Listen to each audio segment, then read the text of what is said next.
Mr. President, please accept our felicitations on assuming the presidency of the 79th session of the General Assembly. We thank you also for convening this resumed 10th emergency special session of the General Assembly in response to the requests of the Arab, the OIC, and the non-aligned movement. My delegation aligns with the statement made by the ambassadors of Cameroon on behalf of the OIC and of Uganda on behalf of the non-aligned movement.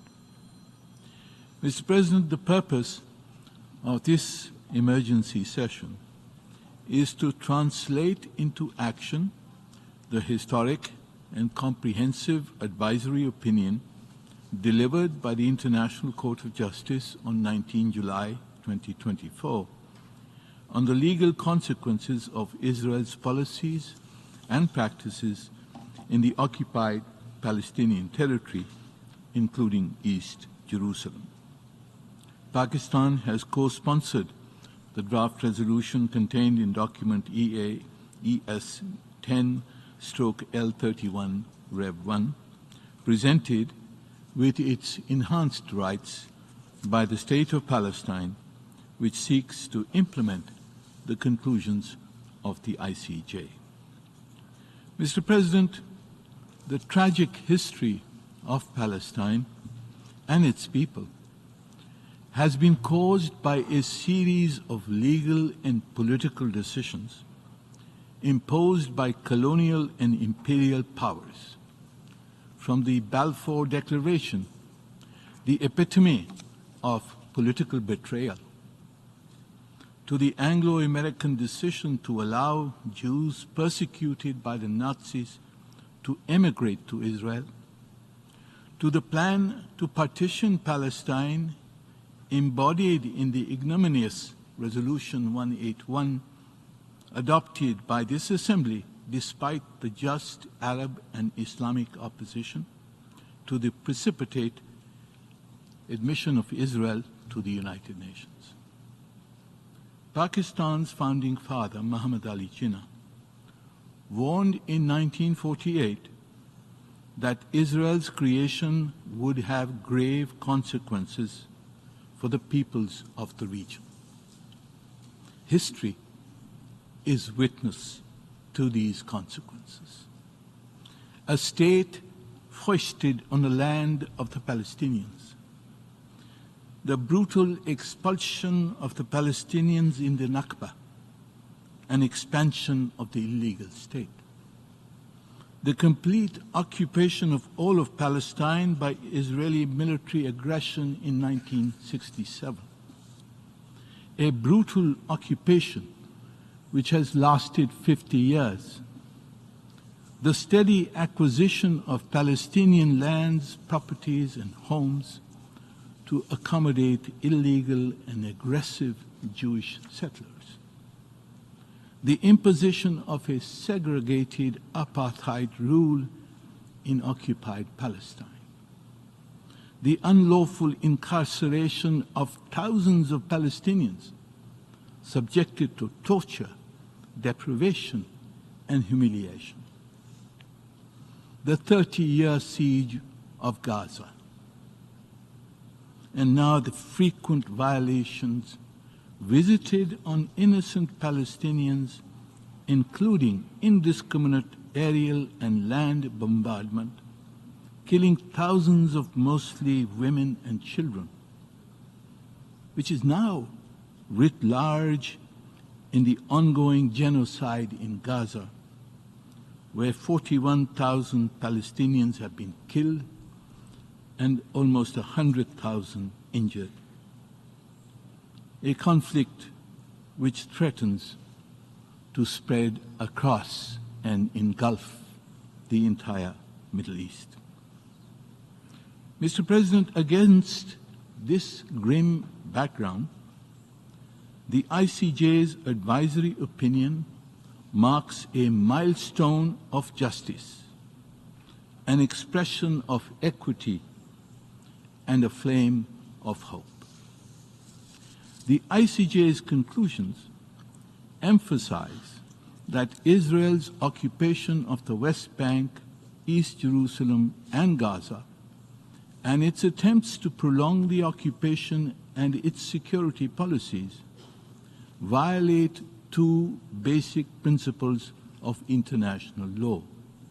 One, the right of peoples to self-determination, and two, the principle of non-acquisition of territory by the use of force.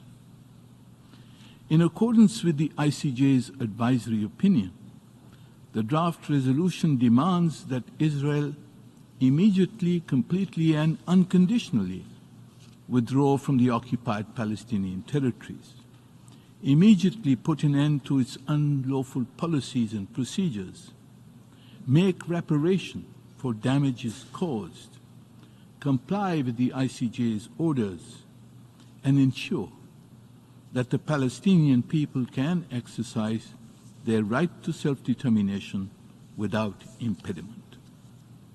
The draft resolution also underlines the need to hold Israel accountable for its violations of international law and to bear the consequences of all its wrongful actions, including by making reparations for injury and damage caused through the establishment of an international mechanism and an international register of damage. Mr. President, importantly, the ICJ's advisory opinion also indicates the obligations of member states in relation to Israel's occupation. Accordingly, the draft resolution inter alia calls on member states, in compliance with their obligations, to promote Palestinian self-determination, to refuse to recognize any change in the institutional structure and status of the occupied territory, and not to recognize or provide aid or assistance in maintaining Israeli occupation.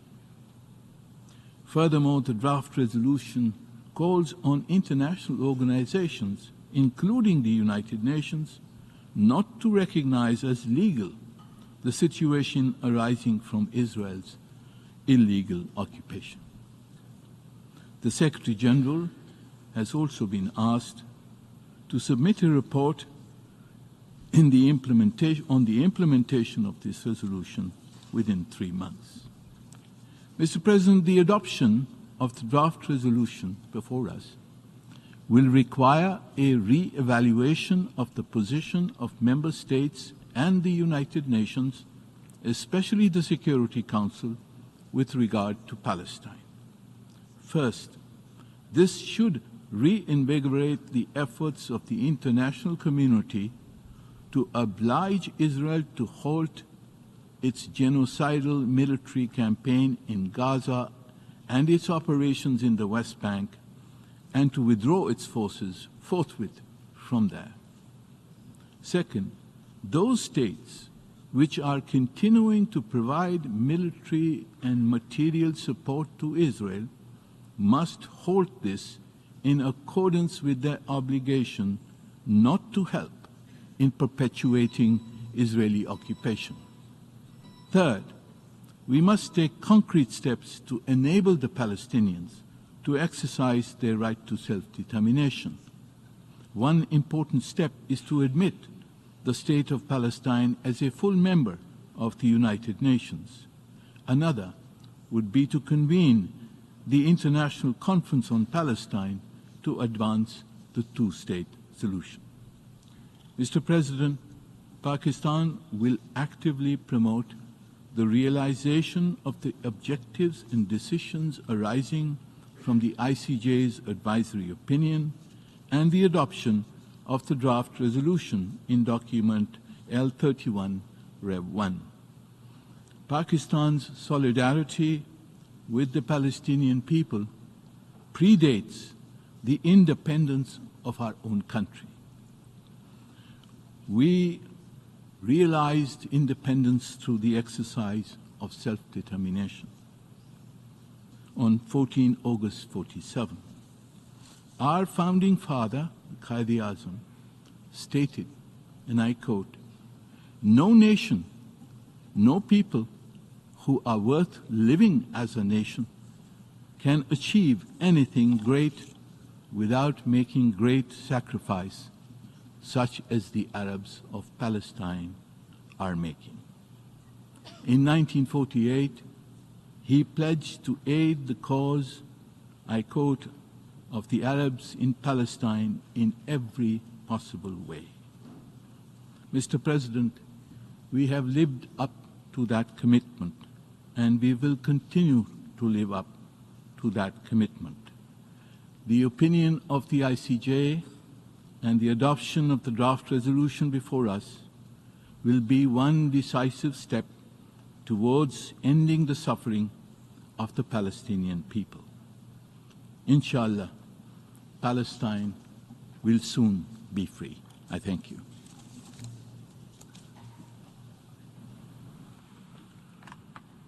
I thank the distinguished representative of Pakistan. I now give the floor to the distinguished representative